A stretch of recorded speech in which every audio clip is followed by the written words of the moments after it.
सभाध्यक्ष महोदयाः, सभा संचालक महोदयाः, अत्रे उपस्थित भिन्न भिन्न वस्त्रधारिणः मे सरस्वती समुपासकाः, अद्य दिने आयोजितायां सभायाम् अहं भवतां कृते किञ्चित् विषयं प्रेषयामि। तस्मिन् नाम संस्कृतं। साम्प्रतं तु अस्माकं मनसि शङ्का जायते यत् किं नाम संस्कृतं, तर्हि सम्यक् प्रकारेण कृतम् इति संस्कृतं वा संकरोति इति संस्कृतं। આવું જો બોલવામાં આવે તો કર્ણપ્રિય અને નયનરમ્ય લાગે, આવું મારું માનવું છે। તો આવું બાળકોની સામે સૌથી પહેલા આપણે જો અભ્યાસ કરીએ કે માત્ર ગુજરાતી ભાષા, હિન્દી ભાષા, ઇંગ્લિશ, પણ આ સંસ્કૃત ભાષા પણ આપણે આત્મસાત કરી શકીએ અથવા તો બોલી શકીએ। તો એના માટેનો જે સૌથી પ્રથમ મારો મુખ્ય જે વિષય હતો એ વિષય એવો હતો કે ઉચ્ચતર પ્રાથમિક શાળાયાः વિદ્યાર્થીનાं कृते संस्कृत वाचन एवं लेखन सुधारात्मक कार्यक्रमस्य असरकारकतायाः अभ्यासः। એટલે કે ઉચ્ચતર પ્રાથમિક શાળાની વિદ્યાર્થીઓ માટે સંસ્કૃત વાચન અને લેખન જે સુધારાત્મક કાર્ય કરો તો એના માટે હું અભ્યાસ શું જોઈ શકું એના માટે આપણે આગળ જોઈએ। નેક્સ્ટ સૌથી પહેલા તો એનું ઇન્ટ્રોડક્શન છે કે સંસ્કૃત ભાષા આપણે બોલી શકીએ, લખી શકીએ, બધું પણ કરી શકીએ, પણ સૌથી પહેલા એની પહેલા પણ હું એક વસ્તુ કહું છું તો વ્યાકરણની અંદર બહુ સરસ મજાની વાત કીધી કે યદ્યપિ બહુનાદિશે પઠપુત્રમ તથાપિ વ્યાકરણ स्वजनो स्वजनो माभूत सकलम सकलम सकृत सकृत। એટલે કે હે બેટા તું જાજી અથવા તો વધારે સંસ્કૃત ભાષા શીખી ન શકે તો કઈ વાંધો નહીં, પણ સ્વજનો સ્વજનો માભૂત એટલે કે એક સ્વજન અને બીજું સ્વજન બંનેમાં સ્વરનો અથવા તો વ્યંજનનો ફેર છે તો શું થાય કે એક સ્વજન એટલે આત્મીય થાય, પણ બીજું સ્વજન એટલે કૂતરો થાય। સ્વજનો સ્વજનો માભૂત सकलम सकलम એક શકલ એટલે કે समस्त અને એક શકલ એટલે એકવાર ભાગ છે, ટુકડો। એવી રીતે સકૃત બરાબર એટલે એક વખત એક સકૃત એટલે છાણ થાય। તો જો આવી રીતે તું વ્યાકરણ ભણીશ તો તને સંસ્કૃત ભાષા છે એ સરળ લાગશે, આવું વ્યાકરણાચાર્યએ કીધું છે। તો એની પહેલા આપણે આગળ જોઈએ તો એનું ઇન્ટ્રોડક્શન તો સૌથી પહેલા સંસ્કૃત એટલે સારી રીતે કરેલું કાર્ય। તો સંસ્કૃત ભાષા વૈજ્ઞાનિક રીતે કઈ રીતે આપણે પ્રતિપાદિત કરી શકીએ તો એની અંદર સ્વર અને વ્યંજન છે। તો સૌથી પહેલા આપણે એને એવી રીતે શીખવાડીએ કે ભાઈ સ્વર કેટલા છે, વ્યંજન કેટલા, પણ હું એનાથી થોડીક ડિફરન્ટ સ્ટાઇલથી કહું કે પાણીનીય સૂત્રસ્થાધ્યાયની અંદર તમે જોવો છો તો એના જે સ્થાન છે અથવા તો એ જે સ્થાનના વર્ગ છે જેમ કે અકુહ વિસર્જનીયાનામ કંઠ એટલે કે બાળકને જો શીખવામાં આવે કે ભાઈ અ, ક વર્ગ અને હ એનું સ્થાન માત્ર ને માત્ર કંઠ છે એટલે કે અકુહ વિસર્જનીયાનામ કંઠ હ એટલે કે એનું સ્થાન કંઠ છે। ઈચુ યસાનામ તાલુ એટલે કે ઈ ચ વર્ગ અને ય છે એનું સ્થાન તાલુ છે। ઋતુ રસાણામ મૂર્ધા એટલે કે ઋ ટ વર્ગ અને શ એનું સ્થાન છે મૂર્ધા એટલે કે આપણી જે પીંડ વળેગી।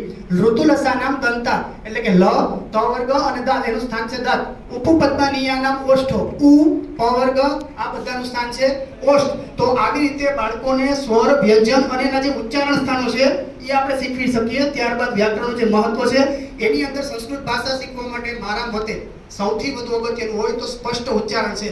સંસ્કૃત સ્વાભાવિક છે બધા બોલી શકતા હોય પણ એને કેવી રીતે બોલવી યત્યદાચરતિ શ્રેષ્ઠ તત્તદેવે તરોજના સયત પ્રમાણમ કુરુતે લોકસ્તદનો વર્તતે કે દુનિયાની અંદર સવારે જ આપણે વાત થઈ છે કે લોકો બેસ્ટમાં બેસ્ટ કામ કરી શકે પણ એને કઈ રીતે ઢાળી શકે અથવા તો એને કઈ રીતે કરી શકે એ આપણે હકીકતમાં બાળકોને શીખવવું જોઈએ એવું મારું માનવું છે। નેક્સ્ટ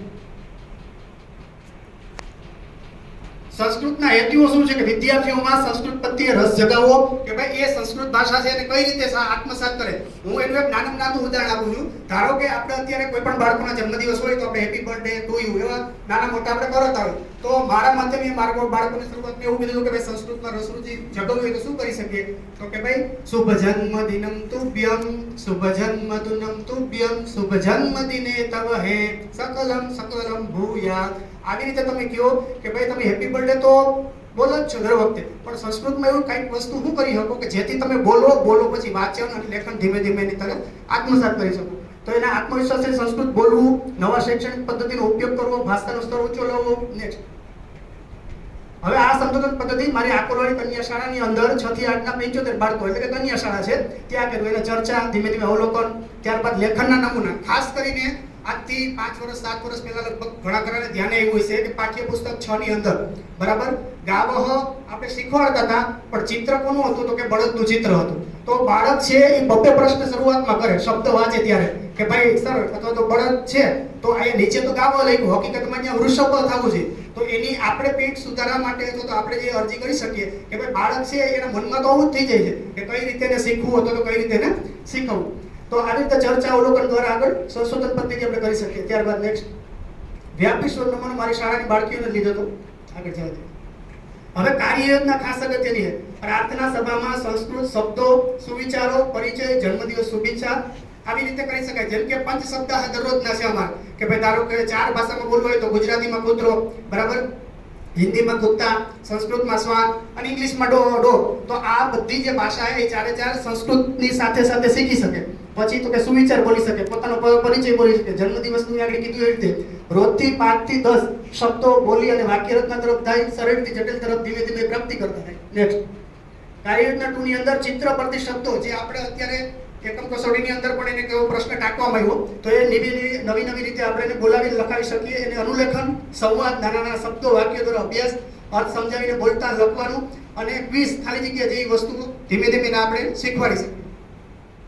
ઉદાહરણ અને પ્રવૃત્તિ, જેમ કે મમ પરિવાર, આગળ જે રીતે કીધું કે મારો પરિચય છે, મમ નામ નિશાંત, મમ વંટક મહેતા, મમ પિતુ નામ મનસુખ ભ્રાતા અસ્તિ, મમ માતુ નામ મનીષા ભગિની અસ્તિ. તો એવી રીતે બાળક પોતાના પરિચય તરફ જાય. પછી વૃક્ષનું મહત્વ, તો એક વૃક્ષનું ચિત્ર આપે, ધીમે ધીમે લખતા જાય. જળની આવશ્યકતા, નદી શબ્દ ઉપરથી એને શબ્દ બનાવવાના.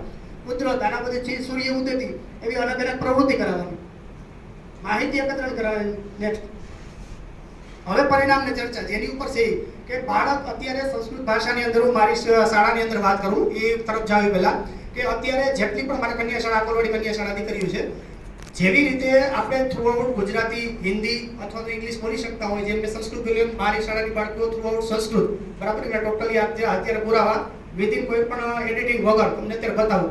પ્લસ સંસ્કૃત પ્રેરિત અથવા તો સંસ્કૃત ગૌરવ પરીક્ષાની આપણે સૌને માહિતી છે, એમાં દર વર્ષે અત્યાર સુધીમાં 200 બાળકીઓએ પરીક્ષા પાસ કરી અને સર્વશ્રેષ્ઠ રીતે પરિણામ આપીને ઉત્તીર્ણ થયેલી છે.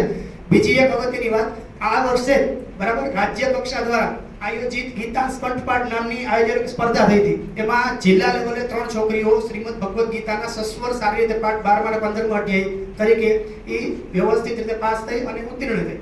આવી રીતે અલગ અલગ પ્રવૃત્તિ જો કરવામાં આવે બાળકોને, તો સંસ્કૃત ભાષા છે એ એકદમ સરળ તરફ લઈ જઈ શકે, આવું મારું માનવું છે. ઇત્યુક્ત નમામિ વિરમામિ છે.